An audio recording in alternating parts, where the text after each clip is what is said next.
Hej og velkommen. Jeg er din planteguide, og i denne guide viser jeg dig, hvordan du får den bedste start med din nye laurbær-kirsebærhæk. Først og fremmest, tillykke med din nye hæk. Med den rigtige start kan laurbær-kirsebær udvikle sig til en tæt, stærk og flot hæk, der kan holde i mange år. Lad os begynde med planterne, du har modtaget. Dine hækplanter leveres enten i potter eller med en samlet rodklump pakket ind i en beskyttende netpose.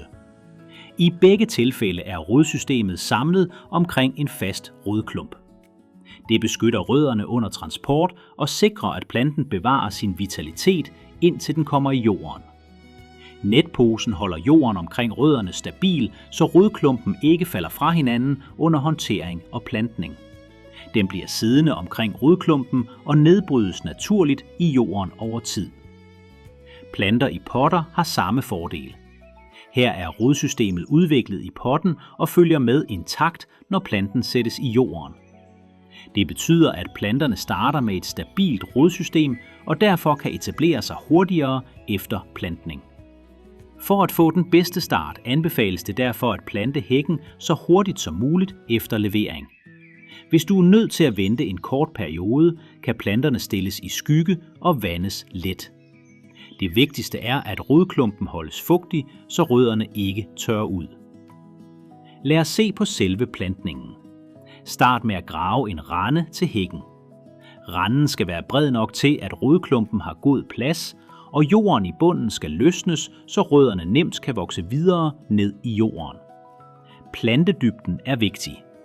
Toppen af rodklumpen skal flugte med jordoverfladen. Hvis planten sættes for dybt, kan det påvirke dens udvikling negativt. Laurbær-kirsebær trives bedst i veldrænet jord.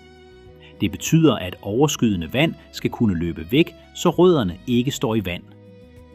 Når planterne er placeret i randen, fylder du jorden omkring rodklumpen og trykker den let til. Derefter giver du planterne en grundig vanding. Vandet hjælper jorden med at lægge sig tæt omkring rødderne og sikrer en god kontakt mellem jord og rodklump. Så er hækken plantet. Den vigtigste opgave i etableringsperioden er vanding. Når hækken er nyplantet, arbejder planten på at udvikle nye rødder i den omkringliggende jord. I den periode er planterne afhængige af en stabil fugtighed i jorden. En god tommelfingerregel er ca. 20-30 liter vand per meter hæk om ugen i vækstsæsonen. Det kan med fordel fordeles på et par grundige vandinger i løbet af ugen. En siveslange er en effektiv løsning, fordi den giver en langsom og jævn vanding langs hele hækken. Den dybe vanding hjælper rødderne med at søge nedad i jorden, og det giver en stærkere og mere robust hæk på længere sigt. Plejen i etableringsperioden er ellers ganske enkel. Du giver gødning 1 gang om året, typisk i foråret. Derudover holder du jorden omkring hækken fri for ukrudt og græs, som ellers kan konkurrere om vand og næring. Et lag barkflis kan være en god hjælp. Det holder bedre på fugten i jorden og reducerer samtidig ukrudt. Når hækken senere skal klippes, er der en lille detalje, som kan gøre en stor forskel. Laurbær-kirsebær har store blade, og en elektrisk hækkeklipper kan ofte beskadige bladene og give brune kanter. Derfor kan det give et pænere resultat at bruge en grensaks, især hvis hækken klippes let. Det bedste tidspunkt at klippe hækken er i sensommeren, typisk august eller september. Her er den kraftigste vækst overstået, og hækken kan stå flot resten af året.